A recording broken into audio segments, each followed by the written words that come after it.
Choosing a starting mercenary is the most significant decision you'll make in the first 20 hours of your campaign.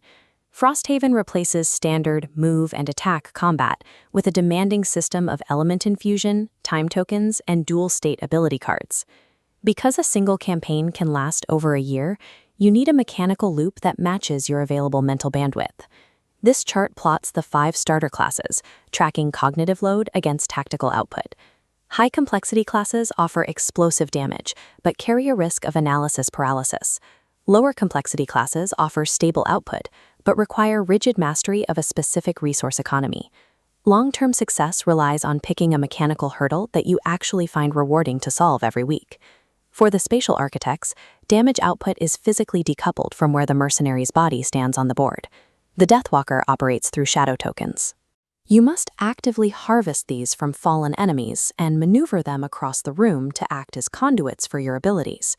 Once positioned, these shadows allow you to project safe, high-damage strikes from the backline or teleport across the map to secure objectives. Cautionary tone. However, moving shadows takes time. If the party moves too fast, your physical character will be left behind, struggling to keep pace or collect loot. The Trapper focuses on the physical board state by constructing hazards. You spend early turns calculating enemy AI paths to ensure they walk exactly where you want them. These kill zones provide the game's strongest crowd control and can strip massive amounts of health from bosses in a single activation. The trade-off is situational uselessness. If you face flying enemies or ranged attackers who ignore ground hazards, your primary tools become ineffective. Both classes require a player who is comfortable with a slow, setup-heavy early game in exchange for controlling the entire battlefield by turn 5. The Blink Blade and Geminate shift the tactical burden into the player's hand, requiring constant management of volatile internal resources. The Blink Blade is a high-speed assassin that must declare a fast or slow state every round. Going fast consumes a time token to grant elite initiative and enhanced actions. Mastering this cadence allows for Nova turns, playing 3 cards at once to delete a priority target, while weaving initiatives to stay untouchable. But you are fragile. If you run out of tokens and get trapped in a slow state while standing next to a heavy hitter, you will likely be exhausted in a single round. The Geminate manages a 14-card hand strictly divided between a melee form and a ranged form.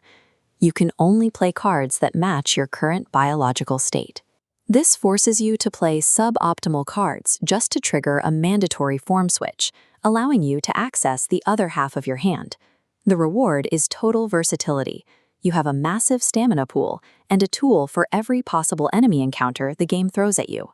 The trade-off is a massive logistical load. You have to plan 3 turns in advance to avoid stranding unplayable cards in the wrong form. These mercenaries are designed for optimizers who want to solve a high-stakes logistical puzzle every single round. The Frozen Fist is a consistent, low-complexity frontline anchor that ignores complex hand management in favor of a health burn economy. You spend your own hit points to recover discarded ability cards, allowing you to stay in the fight long after other mercenaries would have to rest. This creates an immovable object that pummels enemies with heavy melee strikes without ever breaking its rhythm. Living constantly on the brink of death is the primary challenge here. You will need dedicated healing and party support to keep your card recovery engine running. The Frozen Fist trades the mental fatigue of card logic for the stress of managing a perilously low health pool. When choosing your mercenary, pick the specific mechanical hurdle you are most willing to endure for a year of play. If you enjoy managing spatial board states and predicting enemy movements, pick the Deathwalker or Trapper. To be the team's anchor, hovering near death to keep your cards, choose the Frozen Fist. For complex logistics, the Blink Blade and Geminate are your best options. Matching your preferred playstyle to these specific trade-offs is the only way to avoid campaign burnout. The Frosthaven frontier is incredibly harsh, and you will be spending dozens of long game sessions with your chosen mercenary. Mastering a highly imperfect character is the true core of the Frosthaven experience.